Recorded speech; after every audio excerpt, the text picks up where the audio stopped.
Hi guys, thank you so much for watching my channel The Witty Turtle, and today we are going to understand the concept of equivalent production units. तो ये जो concept है this is very important from the exam point of view और जितने भी questions आते हैं most of the questions belong to this category, right? So first of all you need to understand what is equivalent. Equivalent का मतलब होता है जैसे कि मैं ये बोल सकती हूँ कि ये एक पेंसिल है छोटा सा, ठीक है, और ये एक पेंसिल है बड़ा सा, राइट? तो हम बोल सकते हैं कि ये जो पेंसिल है ये इस पेंसिल जैसे दो पेंसिल के इक्विवेलेंट है, ठीक है। हम ये बोल सकते हैं ऐसा अगर दो पेंसिल होगा तो वो इस पेंसिल के लेंथ का हो जाएगा। So this pencil is equivalent to this kind of pencils, ठीक है। तो इक्विवेलेंट का मतलब आपको समझ में आया। यहाँ पर बेसिकली हमें क्या पढ़ना है इस कॉन्सेप्ट में, जहां पर भी आपको वर्क इन प्रोग्रेस के बारे में इंफॉर्मेशन दिया है या फिर जो इनकम्प्लीटेड यूनिट्स आपको कितने इनकम्प्लीटेड यूनिट्स हैं वो आपको दिया है, तो आपको उसको कन्वर्ट करना है कि अगर ये यूनिट्स कंप्लीट हो जाते हैं तो कितना होता। फॉर एग्जाम्पल हम लोग इसको मान के चलते हैं इनकम्प्लीट यूनिट्स, ठीक है, और ये क्या है, ये है हम लोग का कंप्लीटेड यूनिट्स। तो हम क्या बोल सकते हैं, ऐसा अगर तीन यूनिट्स और बन जाएगा तो वो इसके बराबर हो जाएगा, इसके इक्विवेलेंट हो जाएगा, राइट? हम ये चीज कंक्लूड कर सकते हैं। तो यहाँ पर बेसिकली आपकी बुक में भी आपको वही बताया है कि जब भी हम लोग वर्क इन प्रोग्रेस का ट्रीटमेंट करते हैं प्रोसेस कॉस्टिंग में, तो उस केस में हम लोग क्या करते हैं, इक्विवेलेंट प्रोडक्शन यूनिट्स का कैलकुलेशन करते हैं और वो वाले कॉन्सेप्ट को हम लोग यूटिलाइज करते हैं, ठीक है। सो ये जो इक्विवेलेंट प्रोडक्शन यूनिट्स का कॉन्सेप्ट है that can be divided into two parts, ठीक है। ऐसे दो मेथड्स हैं which can be used to calculate equivalent production units. The first one is FIFO method. What is FIFO? First in first out. And the second one is WAM। WAM क्या होता है? Weighted average method, weighted average method. तो ये जो concept of equivalent units है ना, this can be used everywhere where you have certain information regarding incomplete work. जहां पर भी आपको इनकम्प्लीट वर्क दिया है, उसके रिगार्डिंग कोई भी इंफॉर्मेशन दिया है, तो उस केस में आप क्या कर सकते हो, इक्विवेलेंट यूनिट का जो कॉन्सेप्ट है उसको आप यूज कर सकते हो। अब बात ये आती है इस कॉन्सेप्ट को पढ़ने की जरूरत क्या है, why do we need to understand this concept? For the calculation of total cost where percentage of completion is not equal to 100%, जहां पर आपका जो काम है वो 100% कंप्लीट नहीं हुआ है, right? It has not reach the completion stage. In that case calculation of total cost आपको कैसे करना है, उसका कोई इजी टेक्निक नहीं है। तो इसीलिए ये जो इक्विवेलेंट प्रोडक्शन यूनिट्स का मेथड आया है ये इसी चीज को ही बताने के लिए आया है, to calculate the total cost जहां पर परसेंटेज ऑफ कंप्लीशन 100% नहीं है, इनकम्प्लीट वर्क है, ठीक है। तो अभी मैं आपको एक एग्जांपल देती हूँ जिससे आपको समझ में आ जाएगा कि इस कॉन्सेप्ट को समझने की नीड ही क्या है, ठीक है। चलो, फॉर एग्जाम्पल हम लोग एक प्रोडक्शन कर रहे हैं जिसमें हम लोगों ने अभी तक जितना मटीरियल यूज किया है उसका प्राइस है 50,000 रुपीज, ठीक है। और हम लोग कितने यूनिट्स प्रोड्यूस कर रहे हैं, we are producing 5,000 units. So, अब आप मुझे ये देखकर बताओ कि कॉस्ट पर यूनिट कितना हो जाएगा। कॉस्ट पर यूनिट हो जाएगा आपका 10 रुपीज, राइट? 10 रुपीज हो जाएगा आपका कॉस्ट पर यूनिट। तो ये कब का किस स्टेज की बात हम लोग कर रहे हैं, जहां पर 100% काम हो गया है, ठीक है। 100% काम हो गया मतलब फिनिश्ड गुड्स की बात हम लोग कर रहे हैं, ठीक है। तो अगर मैं बोलूं, देखो आपके पास फिनिश्ड गुड्स के बाद हम लोग देख रहे हैं कि कॉस्ट पर यूनिट कितना होगा, 10 रुपए होगा। आपके पास 100% में कितना होगा वो आपको पता है, ठीक है। तो अब हम लोग देखते हैं कि अगर परसेंटेज ऑफ कंप्लीशन है आपका 50%, तो उस केस में कॉस्ट पर यूनिट क्या हो जाएगा, ऑब्वियसली इसका 50% that will be 5 rupees per unit, right. अगर परसेंटेज ऑफ कंप्लीशन आपका 25% है, so in that case cost per unit क्या हो जाएगा, इसका 25% that is 2.5 rupees per unit, ठीक है। समझ में आया? तो ये चीज़ जो हम इतना इजीली कैलकुलेट कर दे रहे हैं, ये जो कॉस्ट पर यूनिट दोनों ही कंप्लीशन स्टेज में, ये हम लोग कैसे कर पा रहे हैं? ये हम लोग इसीलिए कर पा रहे हैं क्योंकि हमारे पास ये जो 100% वाला डेटा गिवन है हमारे पास, ठीक है।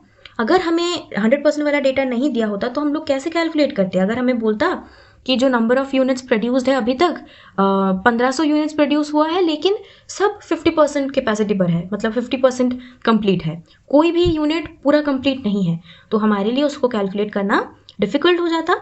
तो उस चीज़ को ही सिंप्लीफाई करने के लिए हमारे पास आया इक्विवेलेंट प्रोडक्शन यूनिट्स का कॉन्सेप्ट, ठीक है। तो इसी से रिलेटेड एक और एग्जांपल देखते हैं। तो यहाँ पर लेट्स से हम लोग का मटेरियल कॉस्ट, इसके पहले वाले एग्जांपल में हमने जितना लिया था इसमें भी उतना ही लेते हैं, ठीक है। लेकिन इस वाले एग्जांपल में अलग क्या है? इस वाले एग्जांपल में जो यूनिट, जितने भी यूनिट्स मैन्युफैक्चर हुए हैं, प्रोड्यूस हुए हैं, उनको हमने 3 हिस्सों में डिवाइड किया है। पहला क्या है? 1000 यूनिट्स जो कि एकदम फिनिश्ड गुड्स है, मतलब 100% कंप्लीट है, ठीक है। ये क्या है आपका? ये है आपका फिनिश्ड गुड्स, जिसका कि एकदम पूरा सारा प्रोडक्शन प्रोसेस खत्म हो गया है। नेक्स्ट इज योर 2000 यूनिट्स जिसका परसेंटेज ऑफ कंप्लीशन कितना है? 50%। और तीसरा है 2000 यूनिट्स जिसका परसेंटेज ऑफ कंप्लीशन है 25%। मतलब क्या है? यहाँ पर 50% work has been done and 50% work is remaining to be done, right? And here 25% of the total work has been done and 75% of the work is yet to be done. So यहाँ पर आप मुझे देख कर बताओ, अगर हमें calculate करना रहता कि अभी अगर मैं आपको बोल दूँ, मैं इसको छुपा देती हूँ, अभी अगर मैं आपको बोल दूँ कि आप मुझे यही डेटा देख कर बताओ कि हम लोग का कॉस्ट पर यूनिट कितना आएगा, मटेरियल हमने इतना यूज़ किया है तो हम लोग का कॉस्ट पर यूनिट कितना आएगा, तो आप मुझे बोलो आप कैसे कैलकुलेट करोगे इसको? बताओ कैसे कैलकुलेट करोगे? यहाँ पर एक एग्जांपल लेते हैं, हमें इस पेंसिल का प्राइस क्या है ये हमें कैलकुलेट करना है, ठीक है। इस पेंसिल का कॉस्ट, इसको मैन्युफैक्चर करने के लिए हमें कितना कॉस्ट इनकर करना पड़ा ये हमें कैलकुलेट करना है। लेकिन ये बड़ा वाला पेंसिल नहीं है हमारे पास क्या है? ऐसे 2 छोटे छोटे पेंसिल्स हैं, ठीक है। तो हम क्या कर सकते हैं? हम देख सकते हैं कि हाँ ये 50% है, ये भी 50% डन है, ये दोनों को अगर हम मिला दें तो ये क्या बन जाएगा? 100%। ये इस पेंसिल के साथ इक्विवेलेंट हो जाएगा। तो हम क्या करेंगे? इन दोनों के प्राइस को ऐड कर देंगे, इन दोनों के कॉस्ट को ऐड कर देंगे और हमारे पास इस बड़े पेंसिल का कॉस्ट आ जाएगा, राइट। तो सिमिलरली आपको यहाँ पर भी वही सेम चीज़ करना है। आपको क्या करना है यहाँ पर? देखो आपको क्या करना है यहाँ पर, इसको ना हम लोग कन्वर्ट करेंगे कि अगर ये 50% नहीं होकर, अगर अभी देखो ये 50% काम हुआ है इसको देखो 2000 units, we are having 2000 units जिसका परसेंटेज ऑफ कंप्लीशन है 50%। मतलब ये जो 2000 यूनिट्स हैं, every unit is 50% complete, right. So if we want to convert this into 100% completed units, so what will be the number of units? What will be the number of completed units? Just think and tell me. 2000 into 50%, that will be 1000 units. I hope you understood this. See, it is the very same, very similar thing, just the way I gave you the example of the pencils. यहाँ पर हमें 2 pencil हैं जो कि 50% complete है। अगर हम इन दोनों को मिला देंगे तो हमारे पास क्या आ जाएगा? ये बड़े पेंसिल का प्राइस आ जाएगा, राइट। सो यहाँ पर भी वही चीज़ आपको बोला गया है, यहाँ पर भी आपको वही सेम चीज़ करना है। देखो 100 यूनिट्स हैं आपके पास और 100% कंप्लीट है, तो आपके पास टोटल कितने फिनिश्ड गुड्स हैं? फिनिश्ड यूनिट्स कितने हैं आपके पास? 1000 यूनिट्स हैं, पूरा सेम ही यही जो है। और सिमिलरली आपको अगर ये जो 2000 यूनिट्स हैं जो कि 50% कंप्लीट हैं, इसको अगर आपको कन्वर्ट करना होगा किसमें? Total number of finished units में। तो आप कैसे कन्वर्ट करोगे उसको? ऐसे ही 50% जो भी है, 2 यूनिट्स हैं जो कि 50% कंप्लीट है, तो उन दोनों को मिलाने से एक 100% यूनिट हो जाएगा। So it will be how much? 2000 into 50%, that will B 1000 units, ठीक है। Similarly in the third case, you have 2000 units which are 25% completed. So how will you calculate the equivalent number of units which is 100% completed? आप इसको 100% में कैसे convert करोगे? 2000 into 25%, that will be 500 units. So what is the total number of units? तो आपके पास यहाँ पर अभी 100% completed यानी कि कितने यूनिट्स के बराबर का, कितने यूनिट्स ऑफ फिनिश्ड गुड्स के बराबर का यूनिट्स है आपके पास. आपके पास है 1000 plus 1000 plus 500, that is 2500 units. आपके पास कितने यूनिट्स हैं which is equivalent to finished goods? 2500. तो अब आप मुझे बताओ, इसका आप अभी पर यूनिट कॉस्ट निकाल सकते हो क्योंकि आपके पास number of units of finished good आ गया. ये क्या है? This is your 50,000 rupees divided by 2500. ठीक है, ये कितना आ जाएगा? This will be your 20 rupees, है ना, ये 20 रुपीज आ जाएगा. तो आप क्या कर सकते हो, आप अभी आप हर परसेंटेज ऑफ कंप्लीशन पे उसका कॉस्ट पर यूनिट कितना आएगा वो निकाल सकते हो. 100% में इट इज 20 रुपीज, 50% में it will be 10 rupees and 25% में इट विल बी 5 रुपीज. ठीक है, तो ये हमने किस एलिमेंट ऑफ कॉस्ट के लिए किया? ये हम लोगों ने मटीरियल कॉस्ट के लिए किया. ये same concept can be use for labour and overhead cost as well. आपको सिमिलर कॉन्सेप्ट यूज करना है किस चीज के लिए? लेबर और ओवरहेड का भी कॉस्ट जब आपको इक्विवेलेंट यूनिट्स में कन्वर्ट करके देखना होगा पर यूनिट कॉस्ट निकालने के लिए. So you can use the very same concept. ठीक है, now coming to the book में हम लोग देखते हैं कि आपको क्या क्या चीज का कॉन्सेप्ट दिया है और जो भी थ्योरी दिया है बुक में वो आज हम लोग कंप्लीट करते हैं. राइट, तो बुक में क्या दिया है? Equivalent production. This represents the production of a process in terms of completed units. Right, ये जो भी आपका प्रोडक्शन प्रोसेस है वो किस स्टेज पर है वो आपको उसको कंप्लीटेड यूनिट्स के टर्म में कन्वर्ट करके बताता है. In other words, it means converting the incomplete production units into its equivalent of completed units, right? Into its equivalent of completed units. In each process, an estimate is made of the percentage completion of any work in progress, right? कितना percent आपका complete हुआ है उस basis पर work in progress का आपका calculation होता है, जो कि अभी अभी हम लोगों ने देखा. A production schedule and a cost schedule will then be prepared. उसके बाद क्या बनाया जाता है, क्या प्रिपेयर किया जाता है? एक प्रोडक्शन शेड्यूल और दूसरा क्या है? Cost schedule. The work in progress is inspected and an estimate is made of the degree of completion. Work progress को क्या किया जाता है? इंस्पेक्शन किया जाता है कि वर्क इन प्रोग्रेस किस स्टेज पर है, कितना वर्क इन प्रोग्रेस हुआ है, कितना परसेंट इनकम्प्लीट वर्क है. जैसे अभी अभी हम लोगों ने देखा ना, कुछ यूनिट्स 50% पे था और कुछ यूनिट्स 25% पे था. तो उसको इंस्पेक्ट किया जाता है and an estimate is made of the degree of completion. कितना कंप्लीट हुआ है, 25%, 30%, 50%, उस चीज़ का एक एस्टिमेशन किया जाता है.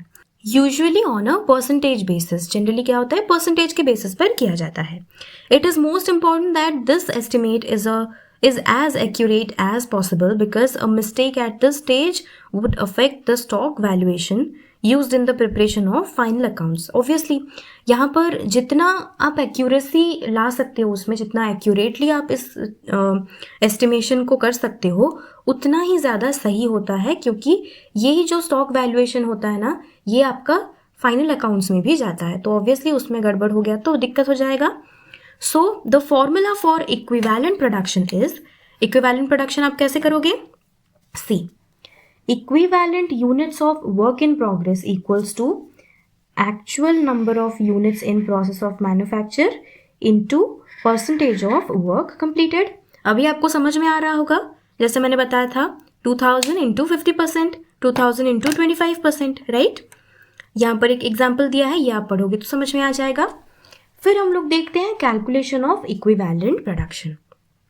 यहाँ पर आपको ये 3 स्टेप्स फॉलो करने हैं. पहला क्या है? State the opening WIP in equivalent completed units by applying the percentage of work needed to complete the unfinished work of the previous period.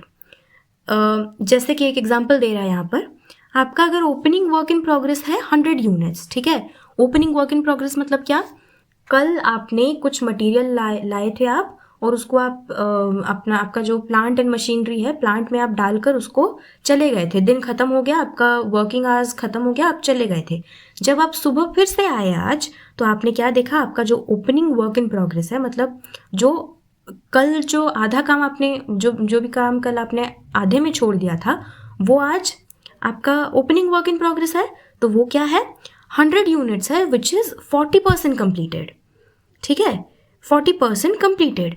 तो उस केस में आपका जो इक्विवेलेंट यूनिट्स ऑफ दिस कितना हो जाएगा, 100 इंटू 60%, 100 इंटू 60%। तो ये बेसिकली बोल रहा है कि आपका जो भी ओपनिंग वर्क इन प्रोग्रेस होगा, उसको आप किस तरह से कंप्लीटेड यूनिट्स में कन्वर्ट करोगे, जितना परसेंट ऑफ काम नहीं हुआ है, या जितना परसेंट ऑफ काम आज आपको करना है। कल आपने 40% कर लिया था, आज आपको कितना करना है, 60% काम करना है। जितना आपको आज करना है, उतना आपको उस हिसाब से आपको इक्विवेलेंट यूनिट्स लेना है। मतलब कल आपने 40% कर लिया था, आज आपको 60% करना है, तो आज आपको 60 यूनिट्स यानी कि 60 यूनिट्स ऑफ फिनिश्ड गुड्स बनाने हैं। क्यों? क्योंकि आपने 40% तो कल कर लिया है। तो आप अगर आज का ही करंट डेट का अगर आप कैलकुलेट करोगे, तो आप वही देखोगे ना जो आपको आज परफॉर्म करना है। तो आज आपको कितना परफॉर्म करना है, 60%, which is equal to 60 finished units, right. Second point में देखते हैं, एड टू ए, ठीक है। आपको ये 60 यूनिट्स जो आपने यहाँ पर बनाया है पॉइंट नंबर ए में, उसमें आपको क्या ऐड करना है, ऐड करना है the number of units started and completed during the period. This can be found out by deducting the units in the closing WIP from the number of units put into the process. तो यहाँ पर basically वही चीज़ आपको बोल रहा है, जैसे आप कितना आपने परचेज किया है, जैसे आप कैलकुलेट करते हो ना ओपनिंग स्टॉक, आप जैसे कितना प्रोडक्शन हुआ है कैलकुलेट करते हो ना, opening stock plus purchase minus closing stock. Similarly आपको क्या करना है, आपने यहाँ से तो निकाल लिया आपको आज कितना करना है, प्लस आपने जितने नंबर ऑफ यूनिट्स आज आपने प्रोसेस में डाले उतना ऐड करना है, माइनस आपको उस दिन का closing work in progress minus करना है। उस दिन के एंड में कितना यूनिट्स बच गया आपके पास, वो आपको कैलकुलेट करना है, और आपको मिल जाएगा number of units started and completed during the period. मतलब आज के पूरे दिन में आपने कितने नंबर ऑफ यूनिट्स आज ही स्टार्ट किए और आज ही 100% कंप्लीट कर दिए, ठीक है। थर्ड पॉइंट में बोल रहा है, add to the above the equivalent completed units of closing work in progress. Okay, this can be found out by applying the percentage of work done on the finished units at the end of the period. आज का दिन जब ख़त्म हो रहा है आपका, अगर हम लोग एक दिन का पीरियड हिसाब करें, तो आज का दिन जब आपका कंप्लीट हो रहा है, तो उस टाइम कितना परसेंटेज ऑफ वर्क आपने कर लिया है, कंप्लीट कर लिया है in terms of finished units at the end of the period. उस हिसाब से आप क्या कैलकुलेट कर सकते हो, क्लोजिंग वर्क इन प्रोग्रेस, ठीक है। There are mainly 3 methods of calculating cost per unit, out of which FIFO method and weighted average method is used in equivalent production. Generally 3 methods होते हैं, बट उसमें से हम लोग क्या पढ़ने वाले हैं इक्विवेलेंट प्रोडक्शन के लिए, FIFO method and weighted average method. What is FIFO, first in first out method. इसमें देखते हैं, the assumption is that the incomplete units from the opening stock, मतलब कितना जो आपने कल आधा कंप्लीट करके छोड़ दिया था, वो आज का है आपका opening stock. Those are completed first. मतलब इस वाले एग्जाम्पल में देखते हैं, ये जो आपने 40% काम कल रात को करके छोड़ दिया था और आज सुबह आप जो स्टार्ट कर रहे हो, तो first you need to complete these units, ठीक है। आपको पहले ये 100 यूनिट्स को कंप्लीट 100 यूनिट्स बनाना है, 100% कंप्लीशन स्टेज पर लाना है, ठीक है। And then the units introduced in the process are completed. आप पहले जो आपका ओपनिंग स्टॉक है उसको आप ख़त्म करो, उसके बाद नया यूनिट्स आप प्रोसेस में डालना और उसको कंप्लीट करना। The cost added in each process during the current period is prorated to the production necessary to complete the opening work in progress। तो ये बोल रहा है हर प्रोसेस में जितना भी कॉस्ट ऐड होता जाता है ड्यूरिंग द करेंट पीरियड, उसको आप क्या करते हो, उसको आप रेशियो प्रोपोर्शनेटली रेशियो के हिसाब से करते हो, जितना प्रोडक्शन आपको चाहिए आपका ओपनिंग वर्क इन प्रोग्रेस को कंप्लीट करने के लिए। ठीक है, तो यहाँ पर भी वही चीज़ बोल रहा है। ये थ्योरी जब हम लोग न्यूमेरिकल्स करेंगे तभी आपको एकदम क्लियरली समझ में आ जाएगा। सो यहाँ पर आपको एक ऑब्जेक्टिव दिया है। Objective of the FIFO method is to value the inventory at the current cost, to value the inventory at the current cost and the main problem, ये आपका मेन प्रॉब्लम इसमें ये हो जाता है कि आपको कैलकुलेट करना रहता है equivalent production under this method. ठीक है, नेक्स्ट है आपका एवरेज मेथड। एवरेज मेथड में क्या बोल रहा है, process cost are sometimes computed on the basis of average cost